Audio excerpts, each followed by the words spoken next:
ভারতবর্ষের প্রধানমন্ত্রী নরেন্দ্র মোদী, যশস্বী নরেন্দ্র মোদী আজকে নদিয়ার মাটিতে আসছে। আমরা পশ্চিমবাংলাবাসী হিসাবে, ভারতীয় জনতা পার্টি কার্যকর্তা হিসাবে আমরা গর্বিত। কিন্তু আজকে দেখুন, এই ভারতবর্ষেরই রাজ্য হচ্ছে পশ্চিমবাংলা। সেই পশ্চিমবাংলায় নরেন্দ্র মোদী আসছেন, সেই নরেন্দ্র মোদীকে গো ব্যাক স্লোগান দিয়েছে। এই গো ব্যাক স্লোগান দেওয়ার কার হিম্মত দিয়েছে? সেটি ভারতবর্ষের প্রধানমন্ত্রী না। এরকম আমরা কিছু মানি না। আজকে প্রধানমন্ত্রী যদি ভারতে না আসতে পারে, তাহলে আমরা মনে করি আগামী দিনে এর একটা বড় জবাব পাবে। সমস্ত ভেঙে তছনছ করে দেওয়া হবে, কিচ্ছু থাকবে না। আজকে দেখুন জগন্নাথ সরকারকে কিভাবে করেছে। ভারতবর্ষের প্রধানমন্ত্রী ভারতের সমস্ত জায়গায় যাবে, এটা পাকিস্তান নয়। আমি বারবার হুঁশিয়ার করে দিতে চাই এই চাকদার মাটিতে চাকদার মানুষকে। আমরা ভারতীয় জনতা পার্টির কার্যকর্তারা আজকে মোদির যে প্রোগ্রাম হচ্ছিল সেই প্রোগ্রামের জন্য আসছিলাম। দেখছি রাস্তার ধারে ভারতীয় মোদিজিকে গো ব্যাক স্লোগান দিচ্ছে। এই ভারতবর্ষের মাটিতে বসবাস করে এই ভারতবর্ষের প্রধানমন্ত্রীর বিরুদ্ধে যারা আচরণ করতে পারে, প্রধানমন্ত্রীর বিরুদ্ধে যারা কথা বলতে পারে, আমি মনে করি তারা ভারতবর্ষের ক্ষতি ছাড়া কিছু চায় না। এই পশ্চিমবাংলাকে পশ্চিম বাংলাদেশ তৈরি করার জন্য এই একটা গভীর চক্রান্ত করছে। এই চক্রান্ত রুখে দেওয়ার জন্য আমাদের ভারতীয় জনতা পার্টির প্রত্যেকটি কার্যকর্তা একদম তৈরি আছে।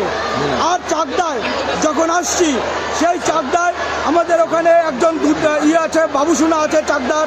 সেই বাবুসোনা আপনারা সবাই জানেন, তৃণমূল কংগ্রেস থেকে শুরু করে তারা বাবুসোনা দিয়ে রাজনীতিটা পরবর্তী প্রজন্মকে আনতে চায়। বাবুসোনার কোনো রকম ক্ষমতা নেই। রাতের অন্ধকারে উনি এই পোস্টারগুলো লাগিয়েছে।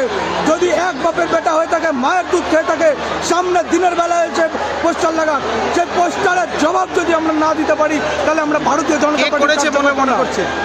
আমার যেটা মনে হচ্ছে, চাকদায় যারা বসবাস করছে, চাকদার আশপাশে কিছু আছে, কিছু নেতা আছে, কিছু মমতা ব্যানার্জির দালাল চালা চামুন্ডা আছে, যারা রাতের অন্ধকারে এই দুষ্কর্মগুলো করে থাকে।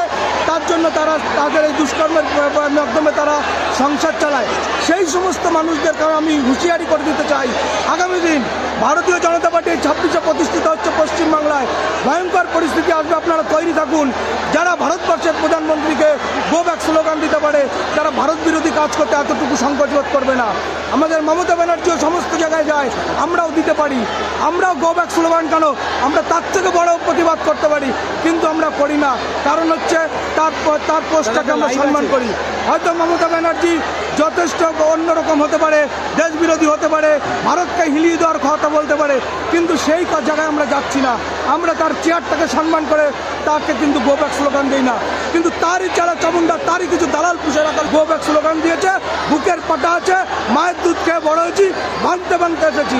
আগামী দিনে এইরকম যদি কিছু আছে, ভেঙে তছনছ করে দেবো, দরকার হলে ঘরে ঢুকে মারবো।